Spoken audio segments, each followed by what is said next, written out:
Mwaramutse neza reka nongere mbifurize kugira igitondo cyiza ndabizi ko mudukurikiye muri benshi cyane imbere mu Rwanda ndetse namwe muri hanze y'igihugu cy'u Rwanda ariko by'umwihariko mu karere k'ibiyaga bigari mu gihugu cya Uganda, Repubulika Demokarasi ya Kongo, u Burundi ndetse n'igihugu cya Tanzania.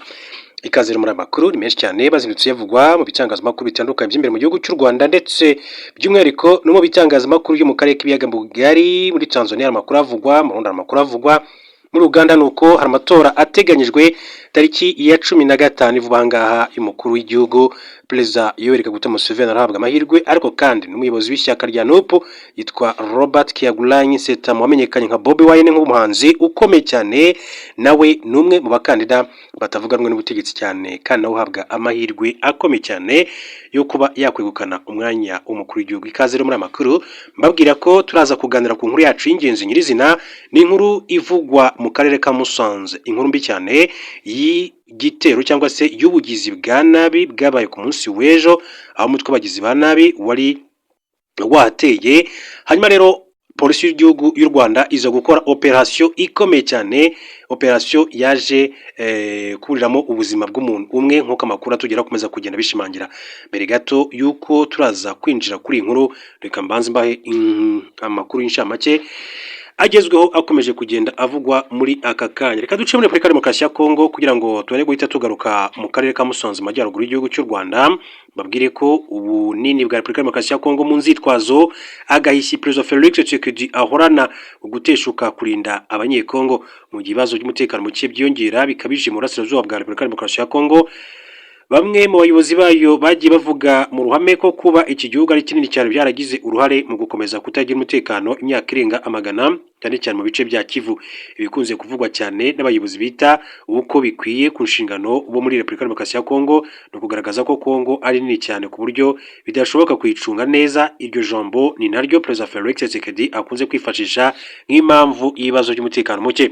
Mu mwaka 2022 Perezida wa RDC Felix Tshisekedi yavuze mu ruhame ko ibibazo by'umutekano igihugu gihura nabyo biterwa n'ubunini bwacyo kandi ko ingabo zacyo zidashobora gushyirwa hose kugira ngo rero zirwanye imitwe yitwaje intwaro nka ADF mu gihugu cya Uganda.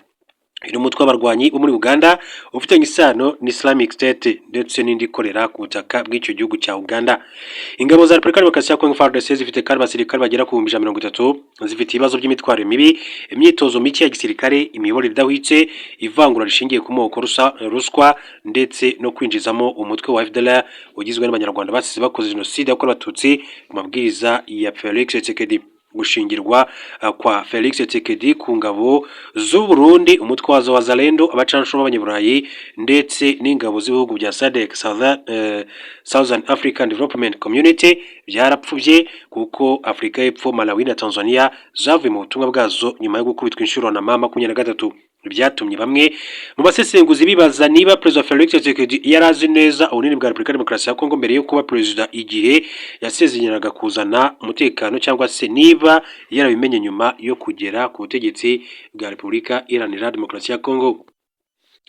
Mu gihugu cya Uganda sinshaka gufungwa ni Perezida Yoweri Kaguta Museveni kwa musabye impano y'amafaranga. Perezida wa Uganda Yoweri Kaguta Museveni yanze icyifuzo cya Isaac Katende uzwi nka Kasuku wamusabye impano y'amafaranga, avuga ko kudatanga muri ibi bihe byo kwiyamamaza byamuteza ibibazo birimo no gufungwa. Ni ibintu byatunguye urubyiruko rwari rukurikiye ikiganiro Jazzy with Jaja Perezida Yoweri Kaguta Museveni akora binyuze ku mbuga nkoranyambaga.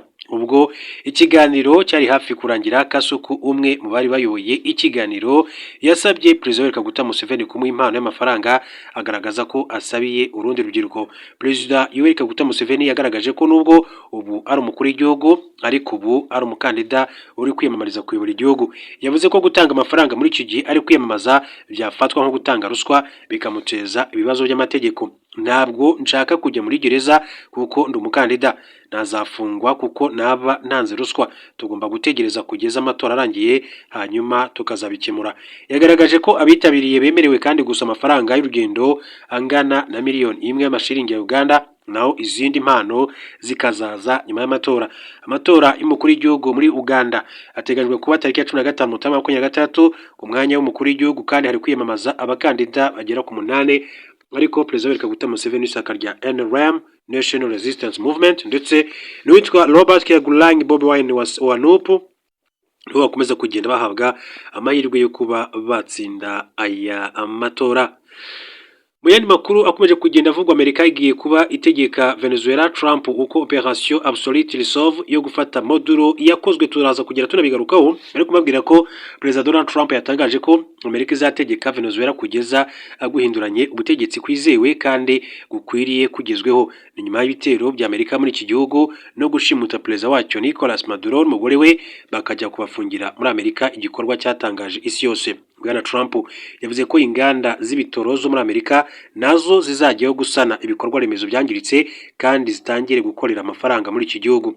Venezuela yatangaje ibihe bidasanzwe mu gihugu kandi yamagana ubushotoranyi bwa gisirikare, aho Vice President w'iki gihugu yavuze ko Nicolas Maduro ari we President wenyine cyane w'iki gihugu.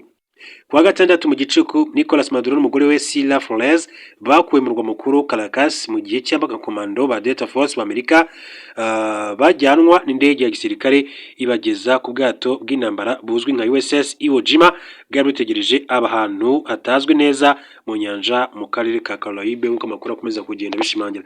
Ikaze rero muri aya makuru ku buryo burambuye mu karere ka Musanze, ni mu majyaruguru y'igihugu cy'u Rwanda. Amakuru aturuka muri aka karere ka Musanze aravuga yuko ari igitero gikomeye cyane, hari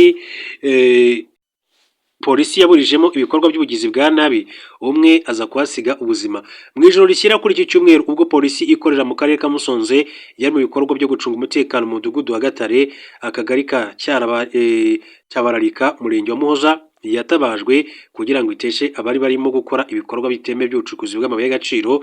Abapolisi batabaye basanze ari itsinda ry'abantu bagera kuri 40 bari bitwaje amapiki n'ibitiyo, bagerageza guhangana nabo, biviramo umwe muri aba bagizi ba nabi kuraswa ahasiga ubuzima, aho byabereye mu cyanya gikomye giherereye hagati y'umurenge wa Muhoza na Gacaca yo mu karere ka Musanze mu majyaruguru y'u Rwanda. Amabwiriza agenga ahantu ni uko nta muturage wemerewe kandi kuhakorera ibikorwa ibyo ari byo byose, byaba iby'ubuhinzi, ubworozi, ubucukuzi n'indi mirimo. Polisi y'u Rwanda ku bufatanye n'izindi nzego mu bitandukanye kandi bagiye bagira abaturage inama yo kubahiriza amabwiriza agenga aho hantu hakomwe kandi bakumvira inzego z'umutekano. Polisi y'u Rwanda kandi yongeye kwibutsa abaturage kubahiriza amategeko kandi bakirinda gusagarira inzego z'umutekano zishinzwe kugenzura uko amategeko yubahirizwa. Makuru ikinyamakuru Akadomo.com cyamenye nuko muri aba bagizi ba nabi harimo undi umwe wari wafashwe nyuma yo kugwa mu mukingo ariko aza gupfa ubwo yaragejejwe kwa muganga, nk'uko amakuru akomeza kugenda abishimangira. Ngibyo rero ibyabaye mu karere ka Musanze. Hanyuma mu yandi makuru akomeza kugenda avugwa nayo ni inkuru mbi cyane ituruka muri Burasirazuba bw'igihugu cy'u Rwanda mu karere ka Ngoma. Ahangaha haravugwa inkuru y'uko abantu 15 bakubiswe n'inkuba 9 bahita bapfa ubwo bari bugamye imvura harimo igwa ibasanze mu bikorwa byo kwita ku matungo mu karere ka Ngoma. Byabaye ku gicamunsi cyo kuri uyu wa kane, kuva ku munsi w'ejo ku cyumweru tariki ya 4 Mutarama 2026 masaa 11:30 z'umugoroba mu murenge wa Jarama ku nkengero z'igishanga cy'Akagera hafi y'umupaka w'u Burundi. Abaturage bari bahinguye, imvura iragwa bajya kugama mu nzu ihari ikoreshwa n'abarinda icyambu cya mugezi w'Akagera gihari ndetse n'abakorera ibikorwa by'ubworozi. Nyuma inkuba rero yahise ikubita 9 barapfa, 6 barakomereka banagira ihungabana rikomeye. Guverineri w'intara y'Iburasirazuba Prudence Rubingisa yabwiye RBA ko ibintu ari ubwa mbere byari bibaye muri aka gace. Ati n'ubwa mbere bibaye, twasabye abahanga waturebereye icyayikuruye kuko yari ifite imbaraga nyinshi cyane. Guverineri Prudence Rubingisa yakomeje agira ati abantu 15 yakubise 9 bahise bapfa, naho 6 bakaba bakomeretse, abandi barahungabana. Ubu inzego z'ibanze zatangiye kandi gukora ubutabazi. Prudence Rubingisa yongeyeho ko abapfuye bajyanywe mu ruhukiro rw'ibitaro bya Kibungo, harategurwa uko bagomba gushyingurwa uyu munsi, abafatanyije n'akarere ka Ngoma ndetse imiryango yabo. Abakomeretse nabo bakaba kandi bari kwitabwaho n'abaganga. U Rwanda ruri mu bihugu bikunze kandi kwibasirwa n'ibiza, mu biza byishe abantu 130 bigasenya inzu 1800. Raporo y'ubushakashatsi ku biza muri 2024 yagaragaje ko u Rwanda rufite ahantu agera kuri 326 hafite ibyago byo kwibasirwa n'ibiza bikomoka ku mpamvu karemano. Muri aho hantu byagaragajwe ko by'umwihariko ahagera ku 134 bahafite ibyago biri ku rwego rwo hejuru byo kuba hakwibasirwa n'ibiza. Amakuru aturuka mu isesengura ry'ubukana n'ibyago biterwa n'imihindagurikire y'ibihe mu Rwanda yo muri 2024 ashimangira ko inkangu n'inkuba biri mu biza byateje impfu nyinshi cyane mu buryo butari busanzwe mu bihe bitandukanye. Hagati y'umwaka wa 2016 na 2023 inkangu zishe abantu 149 mu gihe inkuba zo zahitanye abagera kuri 379 nk'uko amakuru akomeza kugenda agaragaza iyi mibare. Hanyuma mukomeze turi hamwe n'andi makuru atandukanye akomeje kugenda avugwa, bari byinshi cyane biba byakunje kugenda bigarukwaho, ariko reka duce mu gihugu cy'u Burundi. Mbabwire ko perezida w'u Burundi Evariste Ndayishimiye ndetse na minisitiri w'iki gihugu ushinzwe ububanyi n'amahanga bakomeje kuba iciro ry'imigani ku mbuga nkoranyambaga nyuma yo kuvuguruzanya ku ruhande rwa Qatar mu kugarura amahoro muri Repubulika ya Demokarasi ya Kongo. Muri iyi minsi leta ya Qatar yagize uruhare runini cyane kugira ngo amahoro arihinde uburasirazuba bwa RDC no mu karere muri rusange, ariko uwitwa Edouard Bizimana uyu ni minisitiri w'ububanyi n'amahanga w'igihugu cy'u Burundi ndetse na perezida Evariste Ndayishimiye ejo baravuguruzanyije karava ku mbuga nkoranyambaga. Hanyuma rero inshuro nyinshi cyane abahagarariye ihuriro rya AFC 23 na leta ya RDC bagiye bahurira muri Qatar kugira ngo bumvikane ku ngingo zitandukanye zizashyira iherezo ku bibazo by'umutekano muke muri iki gihugu bimaze imyaka irenga 30. Muri Werurwe mu kwezi kwa 3 kandi Emir wa Qatar yahuje perezida Paul Kagame na Felix Tshisekedi wa Repubulika ya Demokarasi ya Kongo mu biganiro byabigamije guhosha umwuka mubi umaze igihe hagati y'ibihugu byombi. Icyakora izi imbaraga zose Qatar imaze igihe ishyiramo, Minisitiri Bizimana Edouard w'u Burundi yazikubye na zero. Yarihandagaje avuga ko ikibazo cy'umutekano muke mu burasirazuba bwa RDC Qatar itakirimo nk'umuhuza, ahubwo ikoresha amafaranga n'ijambo rikomeye ifite ngo ibuze Amerika kugira icyo yikora. Minisitiri Bizimana wanyuwanye na FDLR yasize ihekuye u Rwanda ntacyo iyicwa ry'abatutsi mu burasirazuba bwa Repubulika ya Demokarasi ya Kongo n'ubugizi bwa nabi bibakorerwa bimubwiye, ahubwo yayobotse imvugo z'ikinshasa ko ibice mama ko ya gatatu igenzura ari u Rwanda rubiri inyuma. Ni ubutumwa yanyujije kuri X nyuma yo ku itariki ya 3 Mutarama 2023, nyuma aza kubusiba. Yaranditse ati u Rwanda rwagerageje perezida wa Amerika ngo rurebe niba ntacyo yigeze abikoraho, ati none ubu rukomeje kandi gufata ibi bice mu burasirazuba bwa RDC rurenga ku masezerano ya Washington. Ni ingenzi kandi gushimangira ko uruhare rubi rwa Qatar ari ugukoresha izina ryayo n'amafaranga kugira ngo ibuze Amerika kugira icyo ikora. Ntibyatinze perezida Evariste Ndayishimiye yaje kuri X avugurura ibyo uwo minisitiri we yari yatangaje. Yavuze ko u Burundi na Qatar ari ibihugu by'inshuti kandi aha agaciro umubano n'ubuhuza bwayo, ndetse ko ibyari byavuzwe mbere ari amakuru atariyo ndetse no kutumva ibintu kimwe. Yanditse ati u Burundi buhora buha agaciro umubano mwiza dufitanye na Qatar n'uruhare rwayo n'imbaraga ishyira mu buhuza muri Repubulika ya Demokarasi ya Kongo. Ni ingenzi rero gushyira umucyo ukutumva ibintu n'imvugo itari kure ku ruhare rwa Qatar mu iterambere ryo mu karere ryo mu kubaka amahoro. Burundi has always appreciated the long-lasting good bilateral relations with Qatar, as well as Qatar's crucial role in mediation efforts in DRC. It's very important to clarify and misunderstanding a long statement regarding Qatar's contribution in development and peace building. Uku kuvuguruzanya byatumye rero Burundi bucishwamo ijisho, abantu batandukanye batanga ibitekerezo ubona ko batunguwe.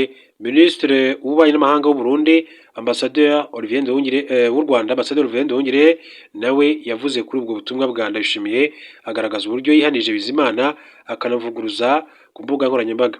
Ati so the president of Burundi reprimands live on social media his own foreign minister who had accused Qatar of playing a negative role in the conflict in Eastern DRC, using its influence and cash to dissuade US from taking action, before deleting his post in panic. Hanyuma yanditse agira ati perezida w'u Burundi rero yihanije ku mugaragaro minisitiri w'ububanyi n'amahanga ku mbuga nkoranyambaga washinje Qatar uruhare rubi mu makimbirane y'uburasirazuba bwa RDC. Uretse Nduhungirehe, Noel Kambanda we yagaragaje uburyo Uburundi mu kwezi gutaha aribwo buzatangira kuyobora umuryango wa Afurika yunze ubumwe. Yibaza niba umuminisitiri nka Bizimana akwiye kuba uyoboye inama y'abaminisitiri b'ububanyi n'amahanga ba Afurika mu gihe agaragaza kwigiza nkana ku bibazo by'akarere bene aka kageni. Biragira ati Bizimana rero yabakwiriza inshingano se. Ati ubwo ntituvuze uburyo ahora arwanya M23 n'uburyo ahora kandi ashyigikiye FDLR. Bizimana washyizwe mu nshingano arimo muri Kanama 2025 umwe mu banyapolitiki b'u Burundi batabye kwibasira u Rwanda by'umwihariko akaba ameze ngo ukomeye cyane uryamye ku mutwe wa FDLR, aho umuyobozi w'u Rwanda avugiye ibirebana n'amakimbirane mu karere Dr Bizimana abari hafi kugira ngo urasubize hashingiye ku byiyumviro bye byiganjemo urwango no gusobanya n'umuryango mpuzamahanga. Bizimana umwaka ushize yavuze ko FDLR ari urwitwazo rw'u Rwanda, yirengagije ko ingabo ziri wabo zikorana umunsi ku wundi mu kwica abanyekongo babasanze iwabo. Akaba rero ari Edouard Bizimana maze kugenda agarukwaho cyane. Hanyuma amabwire ko witwa Kamala Harris uyu nguyu yari visi perezida ku butegetsi bwa Joe Biden mu gihugu cya Leta Zunze Ubumwe za Amerika, akaba atemeranya na Trump ku cyemezo cyo gufata Nicolas Maduro. Kamala Harris wahoze ari visi perezida wa Leta Zunze Ubumwe za Amerika yamaganye icyemezo cya perezida Donald Trump cyo gufata Nicolas Maduro wayoboraga Venezuela n'umugore we, agaragaza ko kinyuranyije n'amategeko kandi ko kirimo ubushishozi buke. Mu gitondo cyo kwa gatandatu tariki ya 3 Mutarama 2023 nibwo Amerika yagabye ibitero mu murwa mukuru wa Venezuela Caracas, ndetse perezida Nicolas Maduro n'umugore we barafatwa bakurwa muri iki gihugu. Mu butumwa burebure Kamala Harris yashyize ku rubuga nkoranyambaga kuri X tariki ya 3 Mutarama 2023 nyuma y'amasaha make ibyo bikozwe, yavuze ko nubwo Nicolas Maduro Amerika imufataga nk'umunyagitugu kandi utaratowe n'abaturage, ibyo Trump yakoze bitongerera ububasha Amerika ndetse no gutekana. Ati sinshidikanya ku kuba Nicolas Maduro ari umunyagitugu ukomeye cyane kandi wayoboraga mu buryo butemewe n'amategeko, ariko ibyo Trump yakoze muri Venezuela ni ibintu binyuranyije n'amategeko kandi birimo ubushishozi buke. Kamala Harris yongeyeho ko ibikorwa nk'ibyo abanyamerika bagiye babicamo mu bihe byashize. Amerika ihindura ubutegetsi mu bihugu bitandukanye ariko bikabyara intambara zikayihombya nyuma. Kamala Harris yavuze ko kubw'ibyo abaturage b'Amerika batakwifuza ibikorwa nk'ibyo ubutegetsi bwa Perezida Trump bwakoze, ndetse ashinja ubwo butegetsi kubeshya ko ari urugamba rwo kurwanya ibiyobyabwenge cyangwa se guharanira demokarasi, nyamara byari bigamije inyungu z'ibikomoka kuri peteroli Venezuela ikungahayeho. Ati ibyabaye si ukurwanya ibiyobyabwenge cyangwa se guharanira demokarasi, ni inyungu z'ibikomoka kuri peteroli n'inyota ya Trump yo kwigira igihangange mu karere. Ubwo umugore kandi yashinje Trump gushyira mu kaga abasirikare b'Amerika, gutakaza miliyari z'amadolari no guhungabanya akarere atagaragaje ishingiro ry'amategeko yagendeyeho n'uburyo bwo gusohoka muri kiriya kibazo. Nyuma y'amasaha make Nicolas Maduro afashwe n'ingabo za Amerika. Ubutegetsi bwa Trump bwemeje ko we n'umugore we bafatiwe muri Venezuela mu gikorwa cyiswe Operation Absolute Resolve, bakajyanwa muri Leta Zunze Ubumwe za Amerika, aho bagomba rero kuburanishwa ku byaha bifitanye isano n'ibiyobyabwenge.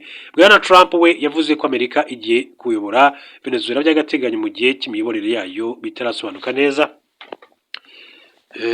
Niko rwose Trump akomeza kugenda abigaragaza, umuyobozi w'ishyaka ry'abarepublikani ukomeje kuyobora Leta Zunze Ubumwe za Amerika muri manda ye ya kabiri. Hanyuma mu yandi makuru mbabwire ko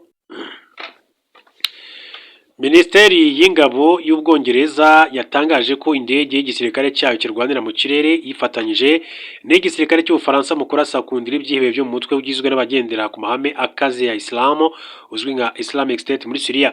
Minisiteri y'Ingabo y'Ubwongereza yatangaje ko indege y'igisirikare cyayo kirwanira mu kirere yifatanyije n'igisirikare cy'Ubufaransa mu kurasa kuri ibi byihebe. Inyuma yo gukora iperereza n'ubutasi butomoye kandi bwitondewe, byatumye inzego zitahura ko aho harashwe hari ububiko bukomeye cyane bw'intwaro n'ibiturika byifashishwaga n'abarwanyi b'uwo mutwe. Yanatangaje kandi ko igipimo cyabashije kugerwaho nubwo nta makuru menshi cyane kuri icyo gitero. Nyuma yo gutangaza amakuru kandi, Minisiteri y'Ingabo mu Bwongereza yavuze ko nta kimenyetso cy'uko hari abasivili baba babikomerekeyemo.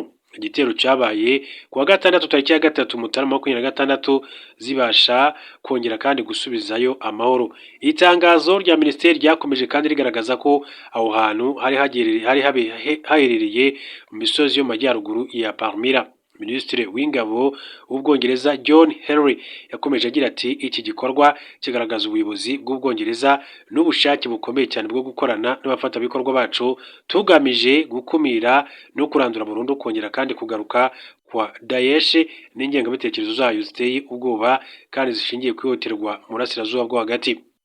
Ubusanzwe Daesh ni izina rikoreshwa ku mutwe w'iterabwoba uzwi nka Islamic State wagize ibikorwa byinshi cyane by'ubugizi bwa nabi, ubwicanyi n'ihohoterwa cyane cyane mu burasirazuba bwo hagati.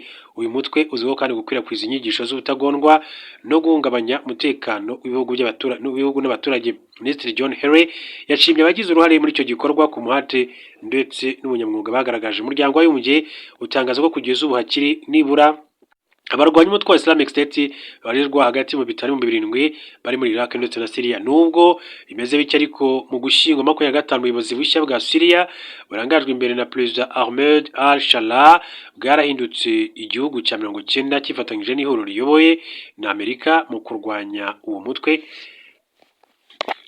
Uko rero bikomeza kugenda bishimangirwa, hanyuma tugenda dusatira umusozo w'amakuru yacu mbabwire ko igihugu cya Kenya makuru atangaje inzovu y'icyamamare yitiriwe inzoga izwi muri Kenya ikaba yapfuye ishaje. N'inzovu yo muri Kenya bivugwa ko ari imwe muri nke zari zisigaye zifite amahembe maremare cyane muri Afurika yapfuye kubera gusaza. Inzovu nyamunini yazwi ku kazina ka Craig yapfuye urupfu rusanzwe kuwa gatandatu mu gitondo mu cyanya cy'inyamaswa cya Amboseli National Park mu majyepfo ya Kenya nk'uko ababungabunga inyamaswa babitangaje. Mu butumwa bwo kwibika bwatanzwe n'ikigo Amboseli Trust for Elephants cyagize kiti nibwo Craig yari ikimara kuzuza imyaka 54 yagize ubuzima burebure kandi nta gushidikanya ko yabyaye izindi nyinshi kubera amahembe yayo maremare. Iyi nzovu y'ingabo yari kimwe mu bikurura abakerarugendo benshi muri iyi parike iri hafi y'umupaka wa Kenya ndetse n'igihugu cya Tanzania. Muri 2021 kandi yagizwe ambasaderi w'inzoga izwi cyane muri Kenya no mu karere yitwa Tusker. Izina kandi rikoreshwa mu gusobanura inzovu z'amahembe z'ingabo. Ikigo cya Kenya Wildlife Service cyavuze ko Craig yari ikirango cy'umusaruro muhate mu kurengera ibidukikije. Craig cyagize kiti Craig yari imwe mu nzovu nke zisigaye z'amahembe maremare cyane muri Afurika, ubwoko budasanzwe bw'inzovu z'ingabo z'amahembe abiri apima ibiro 45 kuri buri rimwe. Izibarirwa ku ntoki ati nizo zisigaye uyu munsi, byatumaga ari ikirango kigihumeka mu murage w'ibidukikije bya Afurika nk'uko babivuze. KWS yatangaje kandi ko Craig yarizwi cyane ku mico y'ubwitonzi kenshi igategereza kandi ituje mu gihe abayisuye barimo kuyifotora ndetse no kuyifata amashusho. Iki kigo cyashimiye abagize uruhare mu kuyibungabunga kivuga ko yapfuye mu mahoro urupfu rusanzwe. Abakerarugendo barenga 2 miliyoni basuye Kenya mwaka ushize, benshi muri bo bajya muri parike z'iki gihugu zizwi ku rwego rw'isi. Ubukerarugendo bwo muri Kenya bwinjiza 10% bw'umusaruro mbumbe w'igihugu GDP ku mwaka nk'uko abategetsi babivuga muri iki gihugu cya Kenya. Iyo nzovu rero ikaba yaritabye Imana mu minsi 2 ishize muri iki gihugu cya Kenya. Reka amashimire bifuriza